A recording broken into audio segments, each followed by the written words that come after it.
বিসমিল্লাহির রহমানির রহিম। আখিরাতের জন্য তৈরি হও, এর চাইতে বোকামি আর কি হতে পারে। আমরা 5 ওয়াক্ত নামাজ পড়েই মনে করি পরকালের সব পুঁজি সঞ্চয় করে ফেলেছি।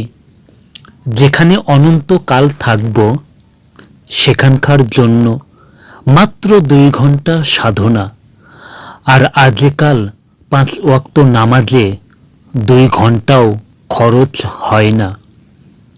আমরা 10 মিনিটেই এশার নামাজে পড়ে অবসর হয়ে যাই, অথচ এশার নামাজই হলো সবচেয়ে দীর্ঘ।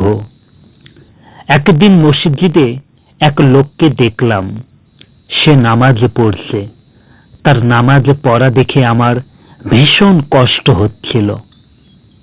আমি ভাবছিলাম, এ যদি হয় নামাজির অবস্থা, তাহলে বেনামাজির অবস্থা কি হবে। দেখলাম লোকটি 1.5 মিনিটে 4 রাকাত নামাজ পড়ে ফেলেছে।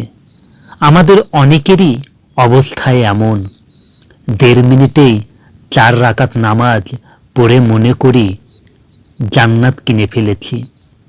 আমাদের মধ্যে এমনও মানুষ আছে যারা আজ পর্যন্ত ফজরের সময় ঘুম থেকে জেগে দেখেনি। সূর্যোদয়ের সময় তাদের ঘুম ভাঙে।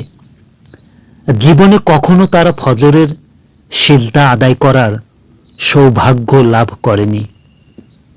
আমাদের মাঝে এমন কত মানুষ আছে যে জীবনে একবারও আল্লাহকে সিজদা করেনি। আমাদের সমাজে এমন কত ঘর আছে যে ঘরের একজনও পবিত্র কোরআন পড়তে শিখেনি। এমনও কত ঘর আছে যে ঘরে কেউ নামাজ সম্পর্কে অবগত নয়। বলুন, এ বাঞ্ছনার, এ পতনের কি কোনো শেষ আছে?